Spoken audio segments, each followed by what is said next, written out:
안녕하세요. 저는 끝도 없는 지옥으로 떨어질 뻔한 가족들을 다시금 세상 밖으로 끌어올렸던 60대 아버지입니다. 세상을 살다 보면 누구나 희노애락을 겪는다고 하지만 저희 가족들은 한동안 분노와 슬픔에 빠져 있었죠.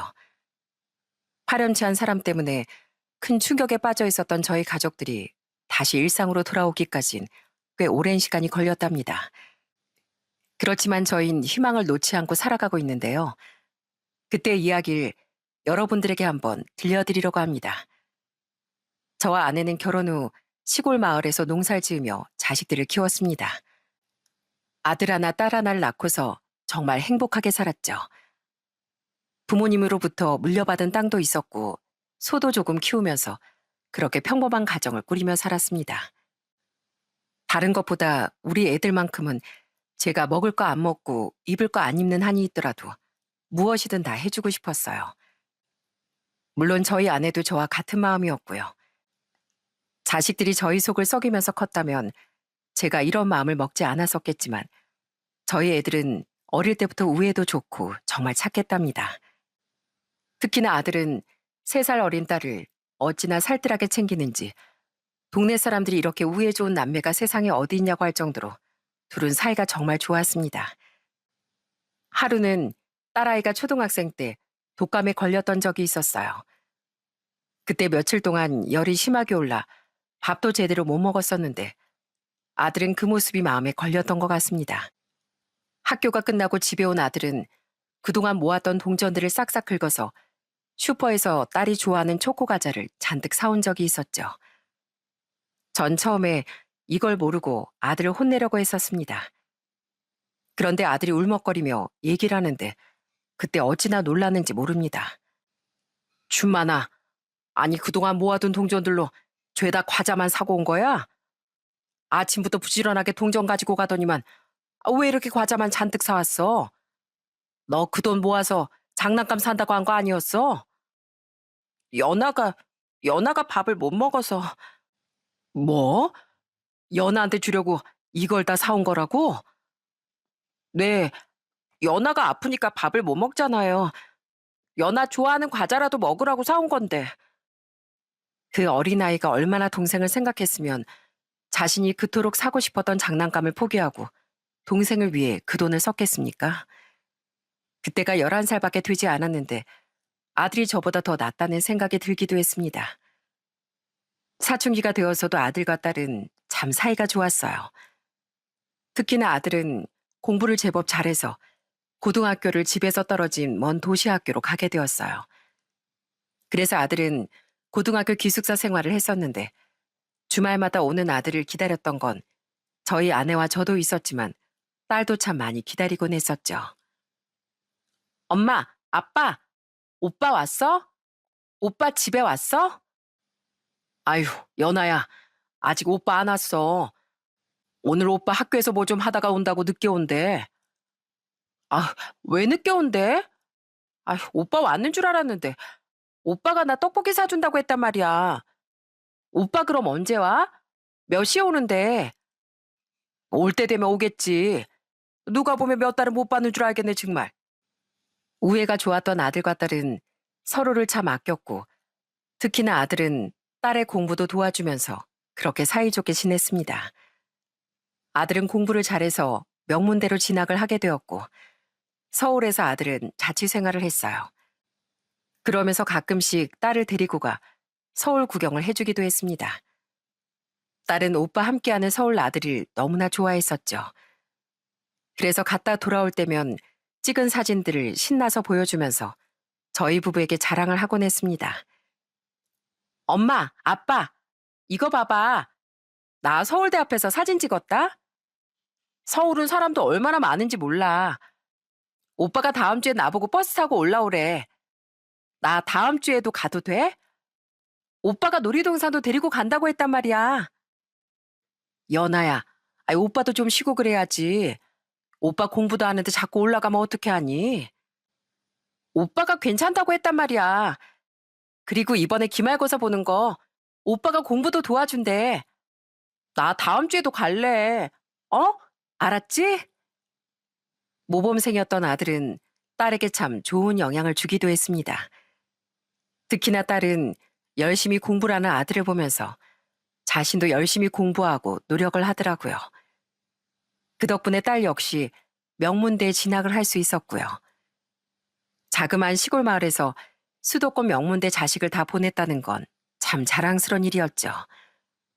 동네에서도 다들 자식 농사 참 잘 지었다며 얼마나 칭찬을 많이 들었는지 모릅니다. 두 아이들이 대학에 진학을 하고 나선 저와 아내는 자식들에게 짐이 되지 않도록 더 열심히 농사를 짓고 소를 키웠죠.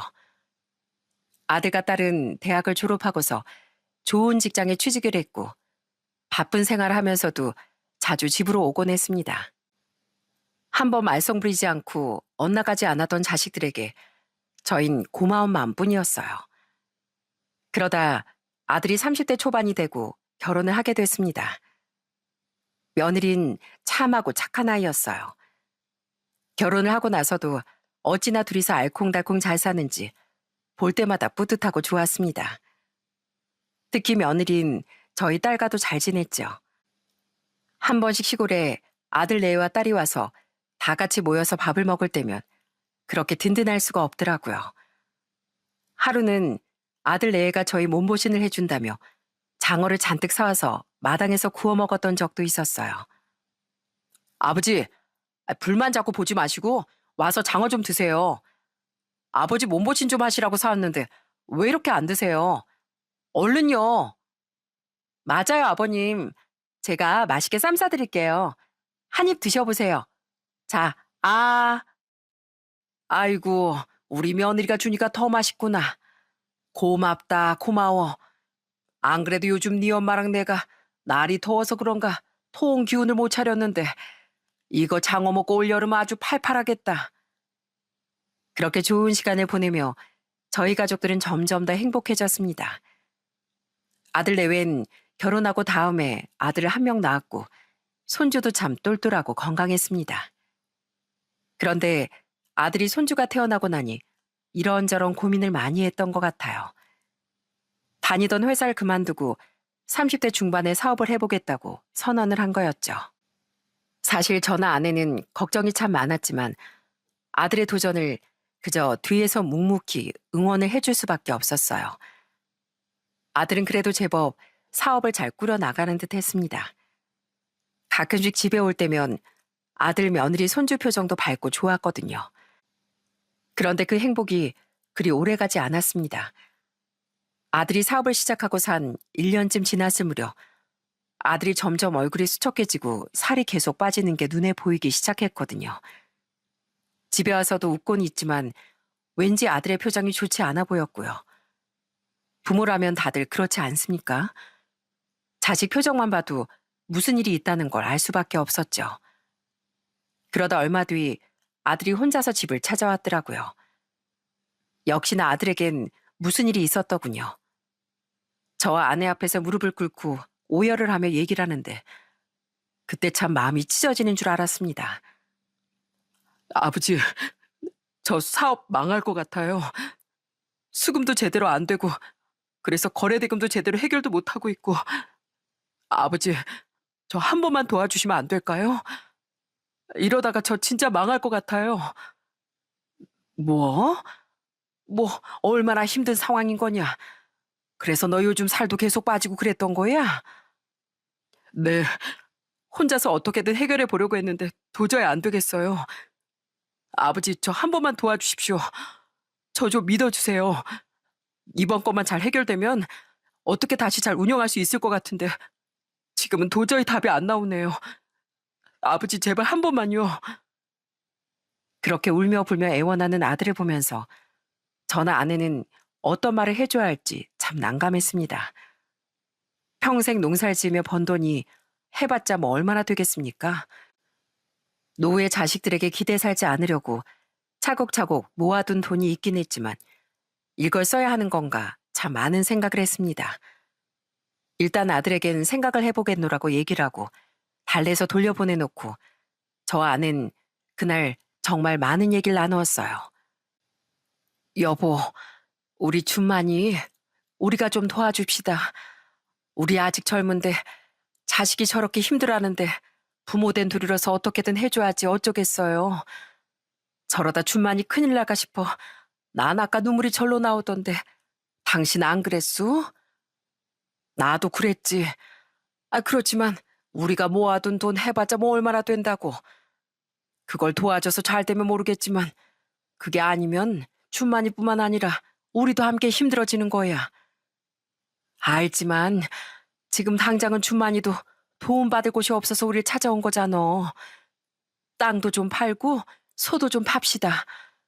우리가 아끼고 아껴서 살면 되는 거죠. 전 아내의 말을 듣고 아들을 도와주기로 결정을 내리게 되었어요. 가지고 있던 땅과 소들을 처분해 2억 6천 정도의 돈을 마련해 아들을 도와주게 되었죠. 아들은 그 돈을 받고서 저희 앞에서 정말 많이 울었습니다. 아들 역시 그 돈이 어떤 돈인지 알고 있었거든요. 그러면서 아들은 저희 앞에서 다짐을 하더라고요. 아버지, 어머니, 저 이 돈 가지고 꼭 성공할게요. 다시 재기해가지고 어떻게든 잘 살게요. 이 돈 절대 잊지 않고 아버지 어머니한테 다시 돌려드릴 거예요. 그래, 준만아, 열심히 한번 더 해봐.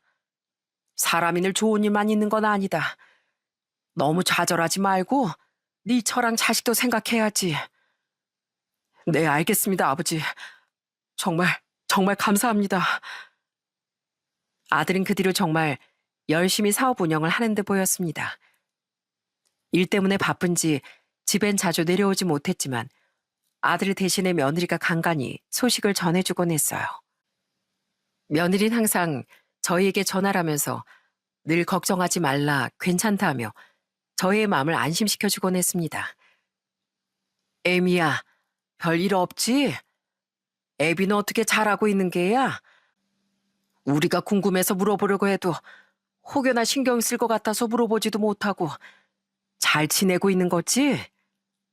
네, 아버님, 걱정하지 마세요. 요즘 일이 좀 이래저래 바빠서 남편이 통 집에 연락을 잘 못하는가 봐요. 이번 일만 잘 정리되면 한번 내려갈게요. 그래, 네가 옆에서 고생이 많구나. 애도 키우고 남편 뒷바라지 하느라고 그래 얼마나 고생이야. 쉬엄쉬엄 하면서 네 건강도 챙겨야 한다. 네, 아버님도 식사 거르지 마시고 꼭 챙겨 드시고요. 일도 너무 오래 하지 마세요. 무리하면 안 되는 거 아시죠? 다음 주에 남편 바쁘면 저랑 아이만 둘이서 한번 갈게요. 이렇게 마음씨 착한 며느린 아들이 바쁠 땐 혼자서 손줄 데리고 집에 오기도 했습니다. 그렇게 아들 내외는 위기를 잘 극복하고 이겨내는 듯 보였죠.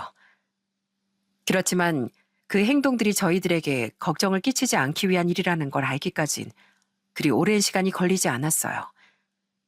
아들이 30대 후반이 되었을 때 어느 날 저녁 갑자기 아들에게서 전화가 왔더라고요. 아들은 술에 좀 취한 듯 보였습니다.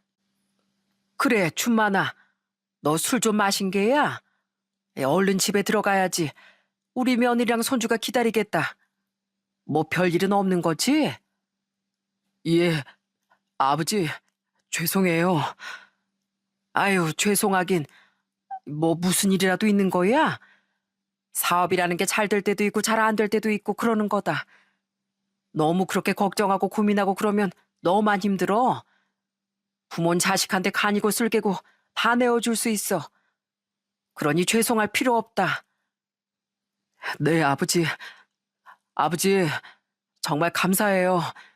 정말 감사해요, 아버지. 알았다, 알았어. 술 그만 마시고 얼른 들어가서 자고. 그때 제가 바로 당장 뛰어가 아들을 보러 갔다면 상황이 좀 달라졌을까요? 당시엔 그저 아들이 술에 취해 술주정을 하는구나 하는 생각을 했습니다. 그런데 그게 아들과의 마지막 통화였죠. 다음날 아침 날이 밝자마자 정말 청천벽력 같은 소식이 들려왔습니다. 며느리 전화를 받고서 저와 아내는 사색이 되어 서울로 올라갔어요. 아버님, 아버님 큰일 났어요. 큰일 났어요. 뭐야, 아가, 너 왜 울어? 왜, 무슨 일 있어? 아버님, 그이가, 전 며느리의 뒷말을 듣고서 그 자리에서 주저앉고 말았습니다. 그 이유는 바로 저희 아들이 유서를 남기고 스스로 안 좋은 결심을 하고 말았던 거였어요. 그렇게 서둘러 서울로 올라갔지만 이미 아들은 세상을 떠난 상태였고 며느리 넋을 잃은 듯 멍하니 병원 앞에 주저앉아 눈물만 뚝뚝 흘리고 있더라고요. 장례가 치러지는 동안에도 저희 가족들은 정말 이 사실을 믿을 수가 없었어요. 아들을 보내면서 딸도 와서 얼마나 오열하고 통곡했는지 모릅니다. 오빠, 어떻게 오빠가 이렇게 가? 어떻게 이렇게 가버릴 수가 있냐고. 안 돼, 오빠. 장례식장은 내내 통곡과 오열하는 소리만 들렸을 뿐이었어요. 겨우 아들을 보내놓고서 전 한 가지 걱정이 되는 게 있었어요. 그건 바로 저희 며느리랑 손주였습니다. 알고 보니 아들은 며느리 이름으로도 대출을 받고 그러면서 어렵게 사업을 꾸려나가고 있었던 모양이었어요. 그러다 점점 감당하기가 어려워지니 살아갈 힘을 잃었던 거였고요. 그렇게 아들이 떠나고서 홀로 자식을 키워나갈 며느리 생각하니 너무나도 걱정이 되었어요. 그래서 저와 아내는 마지막으로 며느리의 손을 붙잡고 얘기를 했습니다. 에이미야, 우리가 줄 게 이거밖에 없구나.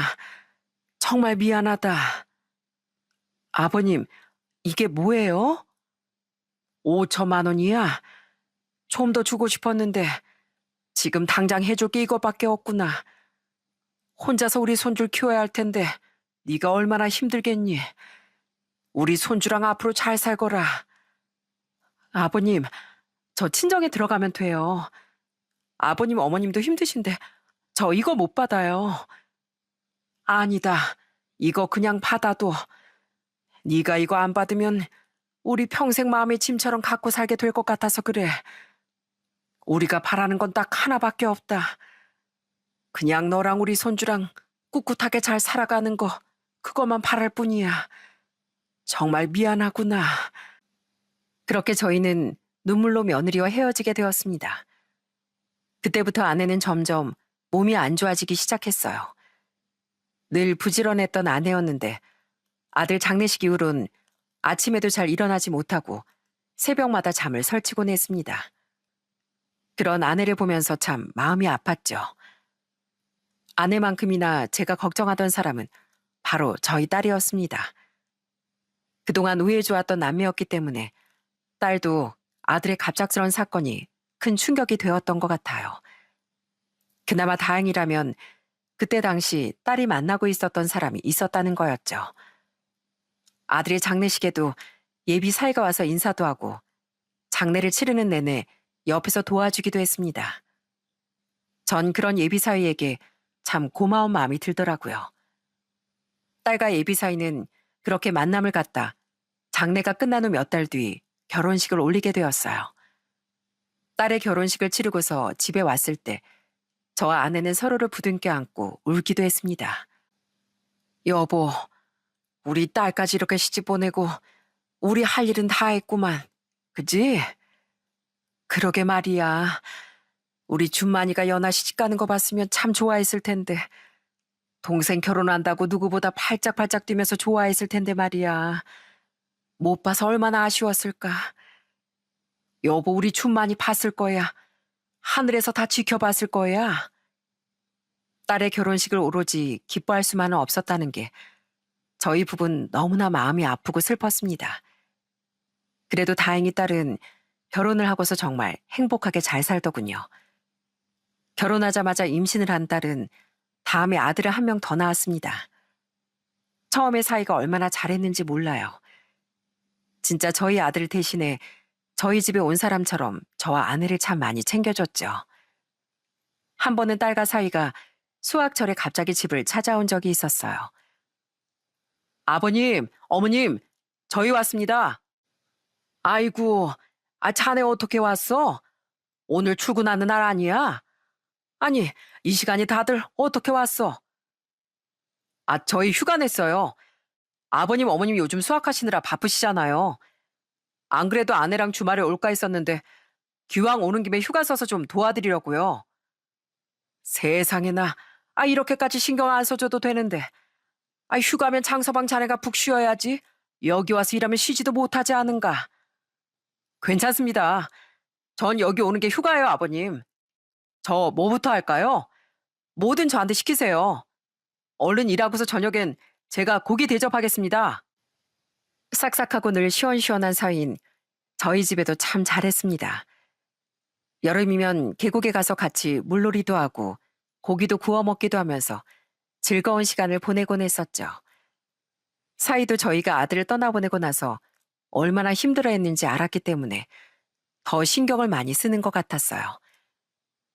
저와 아내는 그런 사위에게 참 고마웠습니다. 그래서 저흰 사위를 더 신경 썼었죠. 아내는 늘 사위가 좋아하는 반찬이며 요리들을 한 상 가득 챙겨주곤 했고요. 그리고 소소하지만 수확철에 목돈이 들어오면 늘 사위 용돈까지 챙겨주기도 했어요. 자, 이건 우리 사위 용돈. 장서방 고맙네. 올해도 우리 장서방이 우리한테 마음을 많이 써준 덕분에 농사가 아주 잘 됐어. 고맙네, 고마워. 아버님, 이런 거 안 주셔도 되는데. 저야 가족이니까 당연히 도와드리는 거죠. 농사가 잘 되면 저도 좋죠. 그러니 이거 주지 마세요. 매일 이렇게 챙겨주시면 저 너무 부담스럽습니다. 아닐세. 자네가 와서 농사일도 거들어주고 하는데 내가 당연히 챙겨줘야지. 밖에나. 이거 안 받으면 우리가 더 불편해. 얼른 받아. 그렇게 저흰 큰 슬픔을 어떻게든 이겨나가 보려고 노력을 했습니다. 그리고 4년이라는 세월이 흘러 큰 손주가 5살이 되었을 때 딸은 둘째를 낳게 되었어요. 사실 딸이 노산이라 저흰 좀 걱정이 많았는데 참 다행스럽게도 소녀를 건강하게 별탈 없이 낳을 수 있었습니다. 그런데 출산하고서 딱 병원에 갔는데 딸 표정이 별로 좋지 않아 보였어요. 이연아야, 뭐 어디 힘드냐? 어디 아프기라도 한 거야? 안 좋은 곳 있으면 얼른 얘기해. 병원에다가 얘기를 해야 검사도 해보지. 아니야, 괜찮아. 그냥 좀 힘이 없네. 힘이 없어? 병원에다 말해서 영양제라도 한 대 놔달라고 그럴까? 괜찮아요, 됐어. 출산하면 다 그렇지 뭐. 나 좀 쉴게. 처음엔 딸의 이런 반응이 그저 출산으로 기운이 많이 떨어져서 그런가 보다 생각했습니다. 당시 딸은 병원에서 퇴원하고 산후조리원에 들어가게 되었고 손주는 사돈댁에서 봐주신다고 하기에 저흰 딸의 얼굴만 보고서 집으로 내려올 수밖에 없었어요. 그 뒤로 별다른 소식이 들려오지 않아 애들 육아하느라 정신없이 지내고 있겠거니 생각을 했고요. 그런데 어느 날 딸한테 계속 전화를 해봐도 연락도 닿지 않고 메시지를 보내도 보기만 할 뿐 답장을 해오지 않더라고요. 너무 걱정된 나머지 사위한테도 전화를 해봤는데 전 사위가 하는 말을 듣고 정말 깜짝 놀랐습니다. 그게요, 아버님. 아내가 산후 우울증인 것 같아요. 요즘 통 말도 안 하고 애도 잘 안 보고 안 그래도 저도 걱정을 했는데 시간 지나면 괜찮아질 거라고 생각했거든요. 근데 아무리 시간이 지나도 안 좋아지네요. 뭐라고? 아휴, 애가 둘째까지 낳아가지고선 혼자 힘든 모양이구만. 내가 우리 딸이랑 한번 통화해보겠네. 네, 아버님. 근데 아내가 요즘 좀 많이 이상해서요. 전화 안 돼도 혹시 너무 걱정하지 마세요. 그렇게 전 아내에게도 이 소식을 전했고 아내는 딸에게 계속해서 전화를 걸어보았어요.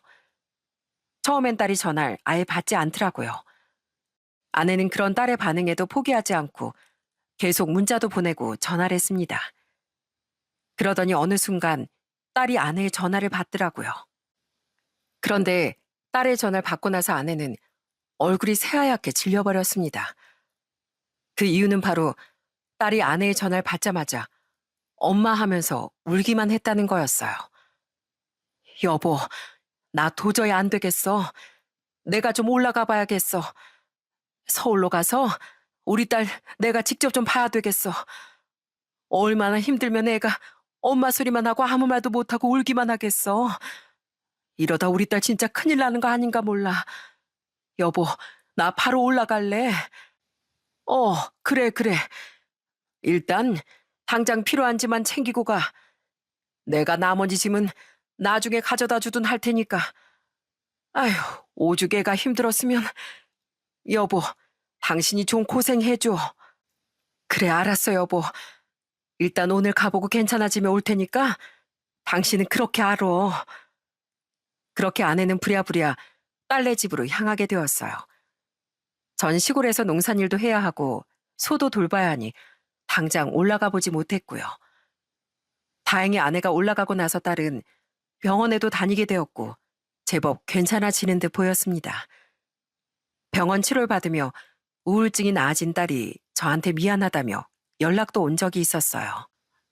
아빠, 미안해. 엄마 없이 혼자 거기서 지내니까 외롭지? 아, 외롭긴. 아빤 소도 맨날 보고 여기 동네 사람들이랑 아주 잘 지내고 있으니까 아빠 걱정이랑은 하지 마라. 그래, 네 몸은 좀 어떠냐? 괜찮아? 많이 괜찮아졌어. 나 엄마랑 같이 있으니까 진짜 많이 좋아졌어. 아빠, 나 걱정하지 마. 알았지? 그래, 우리 딸, 우리 딸 연한 이 아빠가 하나도 걱정 안 해. 분명 잘 이겨낼 거라고 믿는다. 그렇게 5개월 동안 딸은 가끔씩 저한테도 연락이 오기도 했습니다. 아내도 처음엔 전화도 자주 오고 어떻게 되어가고 있는지 연락도 자주 왔어요. 처음엔 저도 농산일이랑 소 돌보는 걸 동네 사람한테 맡겨두고 가보려고 했고요. 그런데 아내가 극구철 말리더라고요. 여보, 당신 혼자서 힘들지 않어? 아무리 그래도 손주들도 돌봐야 되고 집안일도 해야 할 텐데 내가 좀 올라가서 도와줄까? 아니야. 아니, 당신은 거기서 일해야지. 그리고 아직 연아가 멀쩡한 것도 아니고 괜히 당신까지 올라와 있으면 연아가 속으로 얼마나 신경이 쓰이겠어. 거기다가 사위도 있는데 우리 둘 다 있으면 사위도 불편하지. 그냥 내가 이렇게 전화해서 얘기해 줄 테니까 당신은 걱정하지 말고 있어. 그래도 애 100일 넘어서까진 내가 좀 봐줘야지. 그래, 당신 힘들면 언제든지 얘기하고 내가 올라가서 당신이랑 바톤 터치라도 해줄 테니까 알았지? 그 뒤로 한 석 달쯤 지날 때까진 별다른 문제가 보이지 않았어요. 그런데 점점 아내의 연락이 뜸해지기 시작하더군요. 처음엔 석 달 정도면 올 줄 알았던 아내가 딸 상태가 좀 안 좋아졌다면서 좀 더 있어야 될 것 같다는 말만 남기고선 서서히 연락이 줄어들기 시작했습니다. 그러다 아내가 서울로 간 지 5개월이 되었을 때 며칠 동안 아내가 전화도 안 받고 문자도 항상 늦게 답장이 오길래 도저히 안 되겠다 싶어 전 바로 서울로 올라가게 되었어요. 그리고선 딸의 집 초인종을 눌렸습니다. 그랬더니 화들짝 놀란 아내가 현관문을 열어주더군요. 그런데 전 아내의 모습을 보고서 경악을 금치 못했습니다. 5개월 사이 아내는 뼈밖에 보이지 않을 정도로 정말 많이 야위어 있더라고요.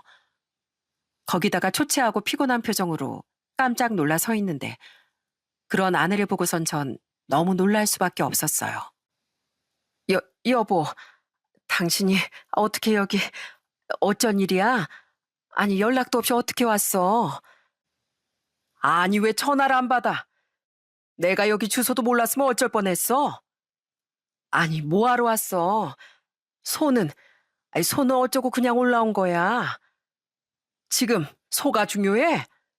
마을 이장한테 맡겨놓고 왔어. 그나저나 당신 꼴이 왜 이래? 살은 또 왜 이렇게 많이 빠졌고?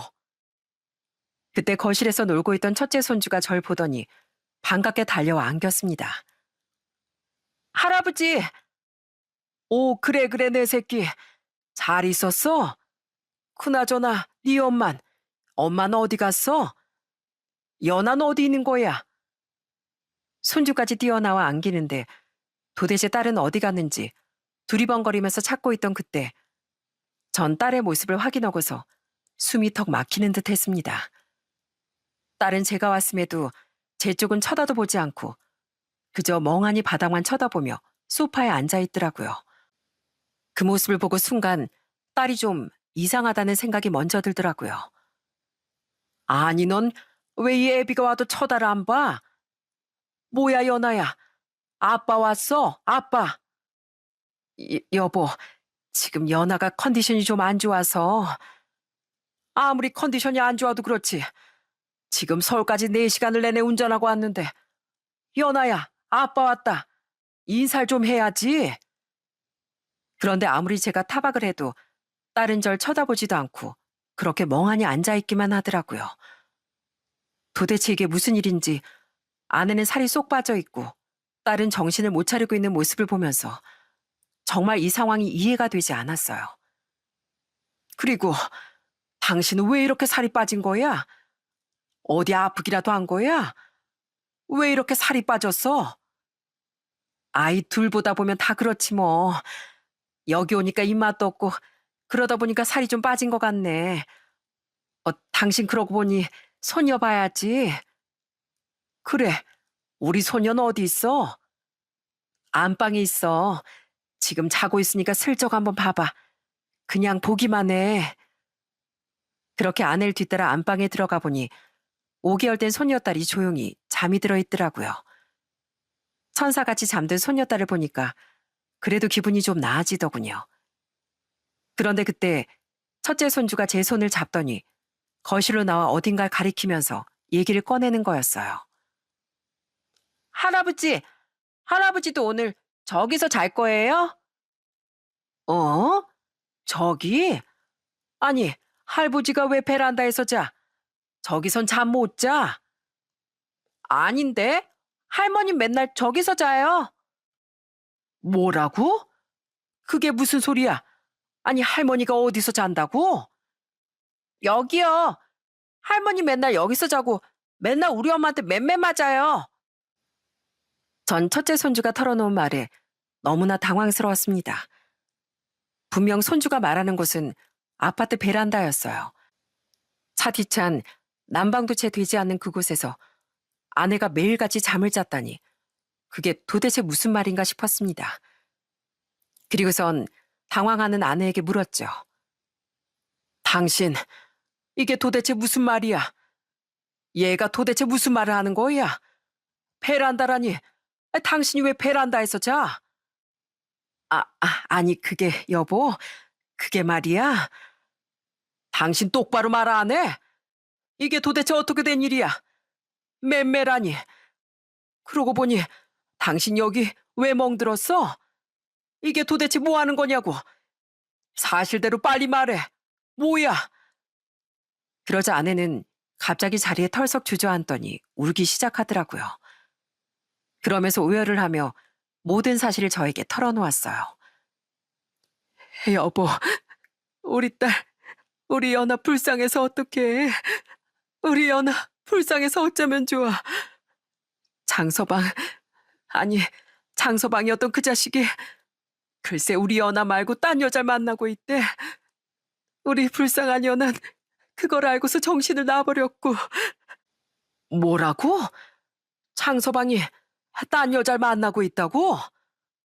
그래, 이미 짐 싸두고 나간 지도 오래야. 그래서 연아가 우울증에 걸린 거였어. 자기 남편이 바람이 났는데 제정신일 여자가 어디 있겠어? 그래도 어떻게든 치료해보려고 병원도 다니고 그랬었는데 아니 이 자식이 처자식 다 버리고 그냥 나가버렸다니까. 그때부터 애가 저렇게 정신줄을 다 놓아가지고선.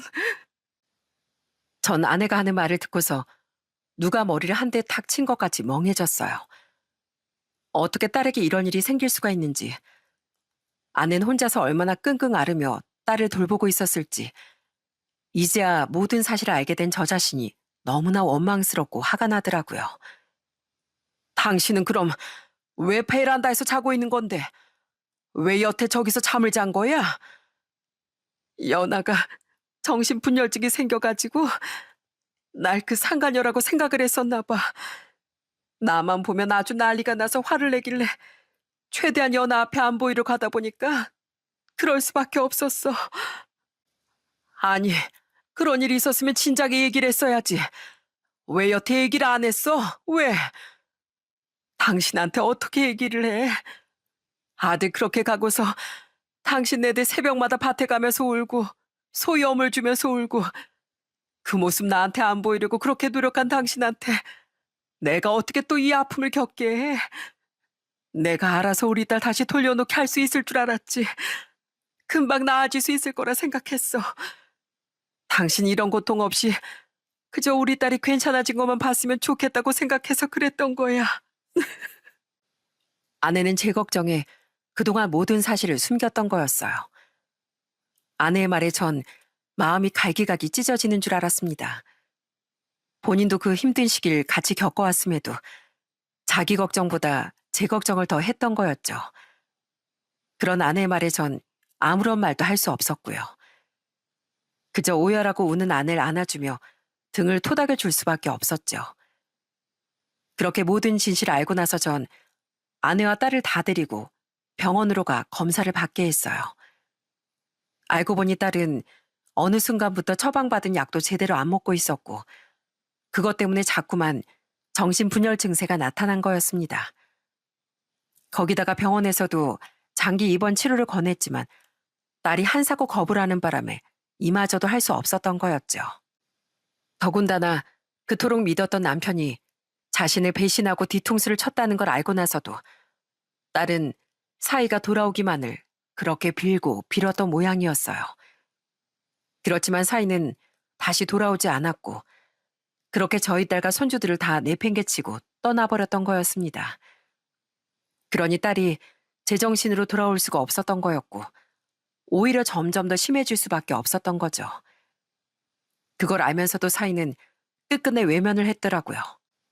전 이 모든 사실을 알고서 바로 사이가 일하는 주민센터로 찾아갔습니다. 사이는 공무원으로 복지과에서 일을 하고 있었거든요. 제가 사이가 일하는 곳으로 찾아가자 사이는 절 발견하고선 소스라치게 놀라 뛰쳐나왔습니다. 아버님, 여긴 어쩐 일로? 야, 이 자식아, 니까짓 게 감히 복지?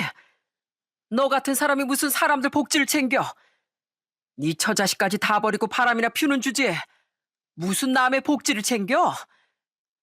아버님, 이러지 마시고 나가서 얘기하시죠.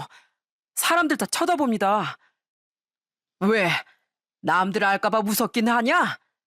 그런 놈이 이제가 출산한 아내를 버려? 네가 그러고도 사람이야? 사람이냐고? 어떻게 네가 우리 딸을 두고 그 착한 애를 두고 바람을 피울 수가 있어? 아이, 아버님, 제발 좀 진정하시고 이미 일이 그렇게 된 걸 어떻게 하겠어요? 사적인 일은 제발 밖에서 좀. 뭐, 진정? 사적인 일? 너 말 한번 잘했다. 네 사적인 일이 얼마나 고약하고 못된 일인지 내가 어디 한번 보여줄게. 나 이대로 절대 못 넘어가. 경찰에 신고를 하든 뭘 하든 나 이렇게 절대로 못 넘어가니까 그렇게 알아. 그때 그 주민센터에 있던 사람들이 모두 저와 사이를 쳐다보며 수군거렸지만 전 그런 시선 따윈 신경도 쓰지 않았습니다.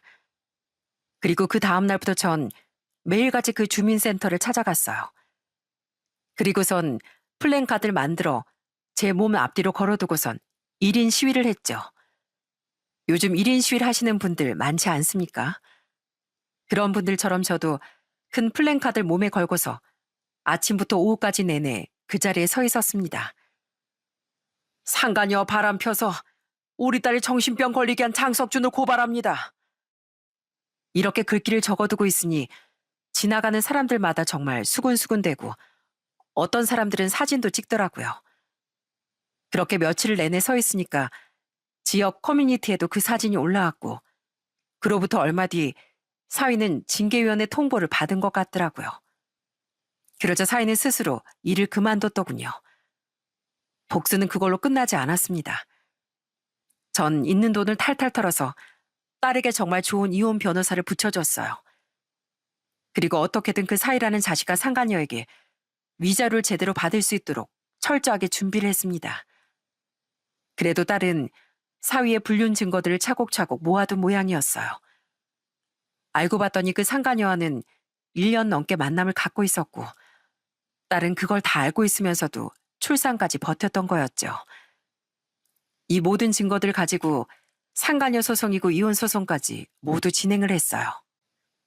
그리고 사이라는 이 자식은 끝까지 얼마나 뻔뻔했는지 모릅니다. 한참 이혼 소송을 할 때 법원에서 마주쳤던 사이는 뻔뻔하게도 저희 앞에서 얘기를 하더라고요. 직장까지 잃게 만드시고선 도대체 나보고 어떻게 하라고 위자를 그렇게 크게 부르십니까? 해도도 너무한 거 아니에요? 우리가 뭐 애초에 가족이었던 것도 아니고 결혼했다가 이혼도 할 수 있는 거지. 뭘 제 인생까지 망치러 갑니까? 저 자식도 필요 없고 그 귀한 손주들 그쪽에 데리고 가서 키우던가 말던가 하세요. 뭐 이 자식아? 이게 아주 뻔뻔하게 애비 노릇도 안 하겠다는 거야? 건방진 거. 어떻게 그런 소리 아무렇지 않게 내뱉어? 이렇게 된 거 뭐 어쩌겠습니까? 딸이랑 손주들까지 잘 데리고 가세요. 그리고 직장도 없는데 제가 무슨 양육비를 줘요? 양육비는 당연히 못 주죠. 네가 아주 법을 우습게 하나 본데 너 양육비 안 주기만 해봐. 결정된 대로 꼬박꼬박 안 넣으면 내가 어떻게든 또 소송 걸 거니까 그렇게 알아. 이 사위라는 자식은 정말 끝까지 반성이라곤 하나도 없었습니다. 매달 70만 원씩 아이가 둘이니 140만 원을 받기로 결정했는데도 끝까지 양육비를 못 준다고 아주 난리법석이었어요. 그렇지만 우리나라 법이 그렇게 호락호락한 것도 아니지 않습니까? 요즘은 또 양육비를 안 주면 통장도 압류되고 출국 금지되고 신상공개 등재도 되니 양육비를 꼭 줘야 하죠. 역시나 이혼 후에 사위였던 그 자식은 처음에 양육비를 안 보내주더라고요. 그래서 전 변호사를 선임해 바로 소송을 걸었습니다. 당연히 그때까지도 그 자식은 양육비 이행을 않더라고요. 그래서 사위였던 그 자식은 이혼을 하고서 새로 직장을 구해 다니고 있었는데 저희는 그 회사로도 급여 압류 집행문을 보냈고 그제서야 그 자식은 부랴부랴 연락이 와 밀린 양육비까지 싹 다 주겠다며 읍소를 하기 시작하더군요. 그리고 그 모든 절차가 어느 정도 마무리가 되고 딸을 정신병원에 입원을 시키게 되었어요. 그리고 아내도 몸이 많이 나빠져 병원에 한동안 입원을 해야 했고요. 그동안 제가 첫째 손주와 둘째 손녀를 돌보게 되었죠. 정말 참 그때 그 시긴 저희 가족들 다 너무 힘들었던 시기였습니다. 그래도 어떻게든 다시 일상으로 돌아가야 된다는 그런 마음가짐으로 아내도 딸도 저도 어떻게든 꿋꿋이 버티며 이겨내려고 노력했어요. 그 덕에 장기 입원 후 딸은 상태가 정말 많이 좋아졌고 아내 역시 건강을 되찾을 수 있었답니다. 아내가 먼저 퇴원을 하게 되면서 저와 아내는 손주들 데리고 다 시골로 내려왔어요. 딸도 퇴원 후엔 저희와 함께 살게 되었고요. 이렇게 큰 사건이 생기고서 3년이 지난 지금 저희는 행복하게 소소한 일상을 잘 보내고 있답니다. 물론 그 사이에 사이였던 그 자식에게서 한번 연락이 오기도 했어요. 상간녀와 이혼 이후 헤어졌던 모양이더군요. 그러더니 이제야 후회한다며 뻔뻔하게 사위에게서 연락이 왔습니다. 아버님, 잘 지내시죠? 저희 애들은 어떻게 지내나요? 그리고 애들 엄마는 좀 어떻습니까? 좀 괜찮나요? 제가 정말 잘못했습니다, 아버님. 저 진짜 많이 후회하고 있습니다. 제가 진짜 죄송합니다, 아버님. 뻔뻔하게 네가 어디라고 나한테 전화를 해? 넌 사람도 아니야. 정신병까지 걸려 힘든 내 딸 뻔히 보면서도 외면하고 애들까지 다 내팽개친 주제에 지금 여기가 어디라고 전화를 해? 이제와 죄송하다고? 양심도 없는 거. 2번 다시 연락하지 마. 네 이름 석자만 들어도 아주 토가 나올 지경이니까. 우리 손주들 우리 딸. 너 따위 거 없어도 아주 잘만 살고 있어. 전화 끊는다. 다신 우리 인생에 기웃거리지도 마. 이 파렴치 않아. 아버님, 아버님, 제가 잘못했어요. 아버님. 그렇게 펑펑 울며 애원하는 목소리를 들었지만 전 냉정하게 전화를 끊고서 차단을 해버렸죠. 뒤늦게 후회를 해봤자 뭐 하겠습니까? 다 본인이 만든 거고 자초한 일일 뿐이죠. 저는 평생 용서할 수 없을 것 같습니다. 전 어떻게든 우리 딸과 손주들 그리고 제 아내와 잘 살아보려고 노력하고 있습니다. 비록 넉넉한 형편은 아니지만 우리 손주들만큼은 배골지 않도록 잘 키우려고 열심히 일을 하고 있답니다. 그리고 저희 딸도 첫째 손주를 낳고 배웠던 미용 일을 다시 시작하고 있어요. 전부터 아이들 어느 정도 키우고 나면 미용사로 일을 다시 해보고 싶다고 했는데 지금은 작은 군단위 동네지만 여기서 작게 미용실을 운영하면서 열심히 살고 있습니다. 얼마 전엔 제 생일이었는데 케이크랑 선물도 가지고 왔더라고요. 전 딸이 내민 선물을 보고서 정말 많이 울었습니다. 그건 바로 세상을 떠난 저희 아들과 저희 부부, 그리고 딸과 손주들까지 모두 들어간 가족 사진이었거든요. 요즘은 또 기술이 좋아져서 그런 사진들을 다 만들 수 있다더라고요. 그러면서 딸이 절 꼭 안아주며 제 생일을 축하해줬습니다. 아빠, 고마워. 아빠 아니었으면 나 지금 이렇게 행복하게 살지 못했을 거야. 비록 우리 오빤 지금 곁에 없지만 이렇게 사진처럼 늘 우리 곁에 있을 거라고 생각해. 아빠도 그렇게 믿지? 그럼 고맙다 우리 딸. 우리 아들 지금 나이면 이런 모습이겠네. 정말 고맙다 우리 딸. 뭘 이거 가지고. 오빠도 우리 아빠 생일 엄청 축하해주고 있을 거야. 아참, 그리고 나 선물이 또 하나 있는데 아빠 얼른 마당에 앉아봐. 내가 아빠 머리 해줄게. 그렇게 저희 딸은 그동안 쌓은 미용 실력으로 제 머리를 깎아주기도 하더라고요. 그 모습을 보면서 어찌나 눈물이 많이 나왔는지 모릅니다. 그런 절 보며 아내가 미소 지으며 놀리기도 하더라고요. 어머, 당신 지금 울어? 아니 그 양철 같던 당신이 눈물까지 흘리고 그렇게 감동이야? 연아야, 네 아빠 봐봐라. 네 아빠 운다 울어. 아빠 왜 이렇게 울어? 울면 얼굴에 머리카락 다 붙는다니까. 우리 아빠 머리 한 번 더 해줬다간 아주 오열하시겠네. 고마워 우리 딸. 아빠가 너무 행복해서 그래. 너무 행복해서. 이런 소소한 일상이 정말 얼마만인지 전 너무나 눈물이 나오더라고요. 비록 저희 가족에게 정말 큰 사건들이 많이 있었지만 꿋꿋이 다 이겨내고 잘 버텨온 가족들에게 참 고맙습니다. 앞으로도 전 어떤 시련이 우리 가족에게 찾아오더라도 어떻게든 제 가족을 지키려고요. 사랑하는 아내와 딸 그리고 손주들에게 늘 든든한 버팀목이 되어주려고 노력하려고 합니다. 제가 앞으로도 잘할 수 있겠죠? 아내를 통해 여기 사연들을 종종 듣곤 했지만 이렇게 제 얘기를 하다 보니 참 많은 생각이 듭니다. 사연들을 듣다 보면 참 저도 눈물 나고 공감 가는 사연들도 많더라고요. 우리네 인생이 다들 그런 것 같습니다. 사람으로 인해 슬프고 힘든 일이 아무리 찾아와도 웃기게도 결국엔 또 사람으로 위로받고 용기를 얻게 되는 것 같아요. 그리고 제가 많이 살아온 건 아니지만 여지껏 살다 보니 늘 인생에서 틀리지 않는 말이 하나 있더라고요. 그건 바로 남에게 눈물을 흘리게 한 사람은 결국 자신에겐 피눈물이 난다는 말입니다. 언제고 벌을 받게 될지 모르겠지만 당장은 아니더라도 다른 사람에게 상처를 준 사람은 그 상처의 배가 되는 일을 본인이 겪게 되니 그 점을 꼭 명심하시길 바랍니다. 제 이야기는 여기까지예요. 긴 사연이었지만 지금까지 들어주셔서 정말 감사드립니다. 사연을 들어주신 모든 분들의 삶도 항상 행복하시길 기원하겠습니다.